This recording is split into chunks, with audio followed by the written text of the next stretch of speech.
Hello friends, unpack ఐడియాస్‌కి మళ్ళీ స్వాగతం. ఎప్పుడూ లాగానే ఈరోజు కూడా మనం రేషనలిస్ట్ మూర్ఖత్వాన్ని వైదిక వివేకంతో నింపేద్దాం.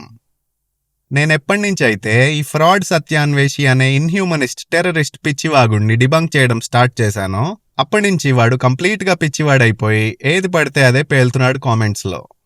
వాడి అజ్ఞానం మొత్తం ఎక్స్‌పోజ్ అయిపోయిన తర్వాత ఇప్పుడు కంప్లీట్‌గా యాడ్ హోమినమ్ అటాక్స్‌కి దిగిపోయాడు. ఈ మధ్య వాడి కెరియర్లో కల్లా అతి సిల్లియెస్ట్ కామెంట్ని పెట్టాడు. ఈ కాన్వర్జేషన్ చూడండి. ఎవరో యూజర్ ఆ ఫ్రాడ్ గాడి ఛానల్కి వెళ్ళి వాడిని రాంగ్ అని ప్రూవ్ చేశాడు.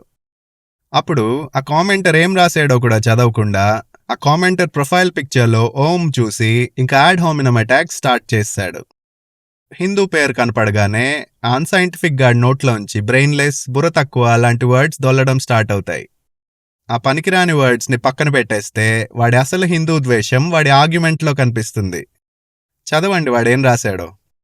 వాడేమంటున్నాడు? బ్యాక్టీరియా ఉంటాయని కూడా తెలియని పూర్వీకులంట బ్యాక్టీరియాని చంపే హోమ ప్రక్రియని కనిపెట్టారంట. ఇంతకన్నా సిల్లీ ఆర్గ్యుమెంట్ నేను ఈ మధ్య కాలంలో ఎక్కడ చూడలేదు. ఇది అసలు ఆర్గ్యుమెంటే కాదు, ఇది ఒక లాజికల్ ఫ్యాలసీ. ఒక మోడర్న్ సైంటిఫిక్ నేమ్ ఉంటే తప్ప ఒక ప్రాబ్లంకి సొల్యూషన్ వెతకలేము అనడం కేవలం బాబు గోగినేని డిసీజ్ పీక్స్లో ముదిరిపోయి ఇంక రేపో మాపో పోతాడు అనే స్టేజ్లో ఉన్నవాడే అనగలడు. బ్యాక్టీరియల్ ఎఫెక్ట్స్ని అబ్జర్వ్ చేయడానికి బ్యాక్టీరియాని చూడనవసరం లేదు. మైక్రోస్కోప్ అవసరం లేకుండానే కొన్ని ప్రాక్టీసెస్ చేస్తే హెల్త్ ఇంప్రూవ్ అవుతుంది అని అబ్జర్వ్ చేయొచ్చు. హిస్టరీలో ఎక్కడ చూసినా మనుషులు మైక్రోస్కోప్స్ వాడలేదు. మనుషులు ఎంపెరికల్ అబ్జర్వేషన్సే చేశారు. ఒక యాక్షన్ చేస్తే దాని కరెస్పాండింగ్ రిజల్ట్ వస్తుంది అని రిపీటెడ్గా అబ్జర్వ్ చేశారు. ఈ వీడియోలో కూడా పెన్సిలిన్ ఎగ్జాంపులే తీసుకుందాం. పురాతన ఈజిప్షియన్లు అండ్ గ్రీక్లు ఇన్ఫెక్షన్స్ తగ్గించుకోవడానికి బూజు పట్టేసిన బ్రెడ్ తినేవారు. వాళ్ళకి పెన్సిలిన్ ఫంగస్ అంటే తెలీదు. వాళ్ళకి పెన్సిలిన్ బ్యాక్టీరియాని సెల్ వాల్స్ కట్టుకోకుండా ఆపుతుంది అన్న విషయం తెలీదు. వాళ్ళకి ఇన్ఫెక్షన్స్ బ్యాక్టీరియా వల్ల వస్తాయని కూడా తెలీదు. వాళ్ళకి తెలిసిందల్లా ఏంటంటే ఇన్ఫెక్షన్స్ వచ్చినప్పుడు బూజు పట్టేసిన బ్రెడ్ తింటే తగ్గిపోతుంది అని. పురాతన భారతీయులు, ఈజిప్షియన్లు, గ్రీకులు మంచినీళ్లని రాగి లేదా వెండి పాత్రల్లో స్టోర్ చేసుకునేవారు. ఇప్పుడు సైన్స్ ఏం చెప్తోందంటే ఆ రాగి, వెండిలో ఉండే పాజిటివ్ అయాన్స్ బ్యాక్టీరియల్ సెల్ వాల్స్ని డిస్ట్రాయ్ చేసి వాటిలో ఉండే డిఎన్ఏని, ప్రోటీన్స్ని డిస్ట్రాయ్ చేస్తాయని. ఆ పూర్వీకులకు పాజిటివ్ అయాన్స్ అంటే బ్యాక్టీరియా అంటే ఏంటో తెలీదు.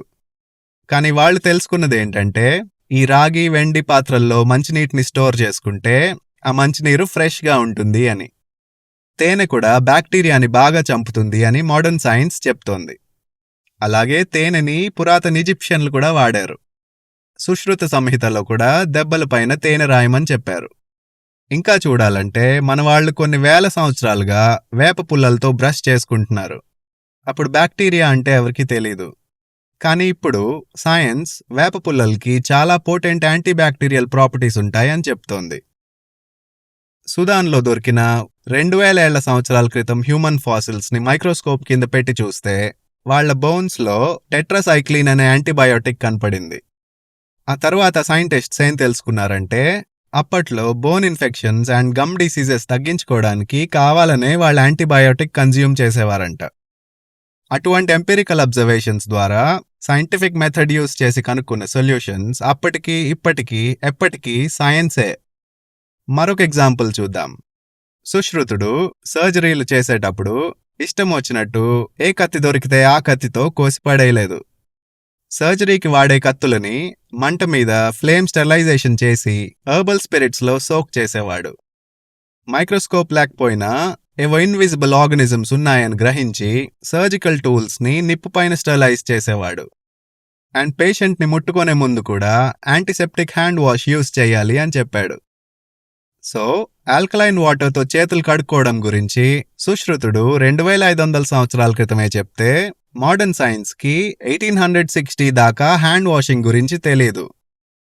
అప్పటి 19th సెంచరీ యూరోపియన్ డాక్టర్స్ ఒక సర్జరీకి మరో సర్జరీకి మధ్యలో యాప్రన్ చేంజ్ చేసుకునేవారు కాదు. అంటే ఎవరు రేషనల్ ఇక్కడ? హిందూ పూర్వీకుల, వెస్టర్న్ సైంటిస్ట్సా? అలాగే స్మోక్ వల్ల అంబియంట్ బ్యాక్టీరియల్ లోడ్ తగ్గి ఎన్వైర్న్మెంట్ ప్యూర్గా అనిపించి రోగాలు తగ్గడాన్ని అబ్జర్వ్ చేసి హోమం అనే సైంటిఫిక్ అండ్ మెడికల్ ఎక్స్పెరిమెంట్ని కొన్ని వేల సంవత్సరాల క్రితమే మాస్టర్ చేసేశారు. కానీ ఈ ఫ్రాడ్ సత్యాన్వేషి సచ్చినోడ్ని సైన్స్ గురించి అడిగితే ఉచ్చాపెంట గురించి చెప్తాడు.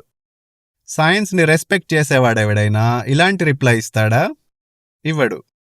లాజిక్తో, సైన్స్తో, ఎథిక్స్తో, వాల్యూస్తో ఎటువంటి సంబంధం లేకుండా సొంత ఫాలోవర్స్ని కూడా మోసం చేసి వాళ్ళ డబ్బులు దోచుకుందాం అనుకునేవాడే ఇంత బేవకూఫ్గా రిప్లై ఇవ్వగలడు. సిగ్గుసరం, మానం, మర్యాద అన్నిటినీ నెయ్యి పోసి అగ్నిలో తగలేసేసిన వాడే ఇలా మాట్లాడగలడు. బీజీ డిసీజ్ మనుషుల్నిలా చేస్తుంది. ఆ బీజీ డిసీజ్ బ్రెయిన్ని కిల్ చేసి స్కల్ని ద్వేషంతో నింపేస్తుంది. ఆ ద్వేషం వల్ల ఆ పేషెంట్స్ జాంబీస్ లాగా తయారయ్యి మొత్తం ప్రపంచాన్నే ఇన్ఫెక్ట్ చేద్దామని చూస్తారు. ఆ బ్రెయిన్ డెడ్ గాళ్లని నేను చేస్తున్నట్టే డిస్పోజ్ ఆఫ్ చెయ్యాలి. హిందూ ట్రెడిషన్ గురించి వినపడగానే బాంబులాగా పేలిపోతున్నాడంటే ఆ ఫ్రాడ్ సత్యాన్వేషి సచ్చినోడికి పోయే కాలం ఇంక వచ్చేసినట్టే అని అర్థమవుతోంది. సైన్స్ని ఎడంకాలతో తన్నేశాడు. హ్యూమనిజం పేరుతో సొంత ఫాలోవర్స్నే దోచుకుందామని చూశాడు. సరే, మళ్ళీ మనం టాపిక్లోకి వెళ్ళిపోదాం. మన పూర్వీకులకు నిజంగా బ్యాక్టీరియా గురించి తెలీదా చూద్దాం. మనం ఇందాక ఫ్రాడ్ సత్యాన్వేషి కామెంట్ని చూసాం కదా. ఆ కామెంట్లో వాడు మన పూర్వీకులకు బ్యాక్టీరియా కనపడలేదు అని నవ్వుతున్నాడు. కానీ చూస్తే వేదాలలో, ఆయుర్వేదంలో క్రిమి అనే వర్డ్ చాలా ఫ్రీక్వెంట్గా యూజ్ చేశారు. ఆ గ్రంథాలలో క్రిమి అంటే ఏంటో కూడా డిస్క్రైబ్ చేశారు. క్రిమిని రకరకాలుగా డిస్క్రైబ్ చేశారు. కొన్ని క్రిములు కనిపిస్తాయని, కొన్ని కనపడవని, అండ్ కొన్ని క్రిములు రోగాలనిస్తాయని. అథర్వవేదంలో క్రిముల్ని మూలికలు, అగ్ని యూజ్ చేసి ఎలా చంపాలో రాశారు. మన పూర్వీకులకు బ్యాక్టీరియా అన్న పేరు మాత్రమే తెలీదు. కానీ ఏవో కనపడని క్రిములు జబ్బులు తెస్తున్నాయని తెలుసు. ఇప్పుడు కొన్ని గ్రంథాలని చూద్దాం. క్రిముల గురించి ఏం రాశారో చూద్దాం. చరక సంహితలో ఒక చాప్టర్లో ఈ కండికి చూడండి. చరకుడు 20 రకాల ప్యాథోజన్స్ని డిస్క్రైబ్ చేశాడు. ఈ 11వ కండికి చూడండి. ఇందులో రాశారు క్రిములు 2 రకాలంట. మొదటిది దృష్ట, రెండవది అదృష్ట. అంటే ఒకటి కంటికి కనపడేది, ఇంకొకటి కంటికి కనపడనిది. ఇదే కండికలో ఆ ప్యాథోజన్స్ ఎనాటమీ కూడా ఎక్స్ప్లెయిన్ చేశారు. ఆ ప్యాథోజన్స్ ఫిజికల్ ప్రాపర్టీస్ అను, వృత్త, అపాద. అంటే కంటికి కనపడనివి, రౌండ్గా డిస్క్ లాగా ఉండేవి, అండ్ కాళ్ళు లేనివి అని. కుష్టి లాంటి రోగాలకి ఆ కనపడని ప్యాథోజన్సే కారణమని రాశారు. ఇప్పుడు స్క్రీన్ పైన చూడండి. ఒక మోడర్న్ మైక్రోస్కోప్లో చూస్తే బ్యాక్టీరియా ఇలా రౌండ్గానే ఉంటుంది. మోడర్న్ సైన్స్ ఈ రౌండ్ బ్యాక్టీరియాని కొచ్చి అని పేరు పెట్టింది.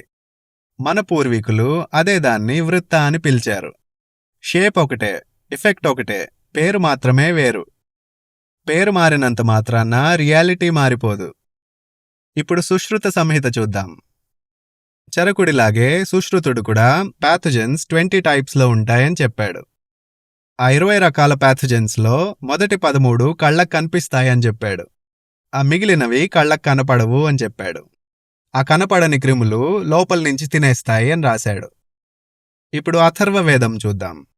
ఈ అథర్వవేదం సుశ్రుత, చరక సంహితల కంటే పాతది.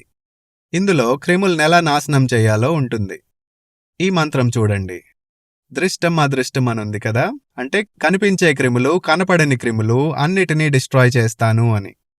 అంటే కనపడని క్రిముల గురించి వేద మంత్రాల్లోనే ఉంది. ఇంకా ఈ మంత్రంలో ఏం రాసిందో చూద్దాం. ఆ క్రిములు నీటిలో ఉంటాయంట, కొండల్లో ఉంటాయంట, అడవుల్లో, అండ్ మన బాడీలో కూడా ఉంటాయంట. ఇది ఎంపిరికల్ ఎవిడెన్స్ ఎందుకు కాదు, ఇన్ఫ్యాక్ట్ ఇది రియాలిటీ. సైన్స్ లేట్గా వచ్చింది. సైన్స్ రాకముందు కూడా ప్రకృతి తన పని అది పర్ఫెక్ట్గా చేసుకుంది. మన పూర్వీకులకు ఆక్సిజన్, కంబషన్, బ్యాక్టీరియా అంటే ఏంటో తెలియదు కాబట్టి హోమం అనేది బ్రెయిన్లెస్ అనుకోవడం బీజీ జబ్బు లక్షణం. మన పూర్వీకులు నక్షత్రాలని యూజ్ చేసుకొని సముద్రాలు దాటి వెళ్లారు. సైన్స్ తర్వాత వచ్చి ఆ స్టార్స్ అంటే ఏంటో ఎక్స్ప్లెయిన్ చేసింది. కానీ మన పూర్వీకులు ఆ స్టార్స్ని ఆల్రెడీ యూజ్ చేసుకున్నారు. అలాగే కొన్ని వేల సంవత్సరాలుగా పనిచేస్తున్న హోమాన్ని సైన్స్ వచ్చి అదెలా పనిచేస్తోందో ఆ మెకానిజంని ఎక్స్ప్లెయిన్ చేసింది అంతే. న్యూటన్కి ముందు కూడా గ్రావిటీ పనిచేసింది. అలాగే హోమం కూడా సక్సెస్ఫుల్గా ఒక డిస్ఇన్ఫెక్టెంట్ లాగా పనిచేసింది. హోమం జరిగిన తర్వాత రోగాలు తగ్గాయని మన పూర్వీకులు అబ్జర్వ్ చేశారు. వాళ్ళకి బ్యాక్టీరియా అన్న వర్డ్ అవసరం పడలేదు. మైక్రోస్కోప్ అవసరం లేకుండా హోమాన్ని మెడిసినల్ పర్పసెస్కి వాడారు. సైన్స్ ఎక్స్ప్లెయిన్ చేసేది రియాలిటీని క్రియేట్ చేసేది సైన్స్ కాదు. లాజిక్ తెలియని వాళ్ళు సైన్స్ గురించి మాట్లాడుతుంటే అది రేషనలిజం కాదు, అది కేవలం యాంటీ హిందూ అబ్సెషన్. సైన్స్ తరువాత వచ్చి అవును పూర్వీకులు కరెక్టే చేశారు అని చెప్పాక కూడా ఇంకా ఇమోజీస్ పెట్టుకొని బుర్ర తక్కువ బ్రెయిన్ లెస్ అని కూస్తున్న ఇడియట్ని ఏం చేయాలో ఫ్రెండ్స్ మీరు కామెంట్ సెక్షన్లో కామెంట్ చేసి తెలియచేయండి. ఈ ఫ్రాడ్ సత్యాన్వేషి లాంటి బీజీ డిసీజ్ పట్టిన చీడపురుగుల కొవ్వుని మళ్ళీ నెక్స్ట్ వీడియోలో కరిగిద్దాం. అంతవరకు సెలవు. జై భారతి.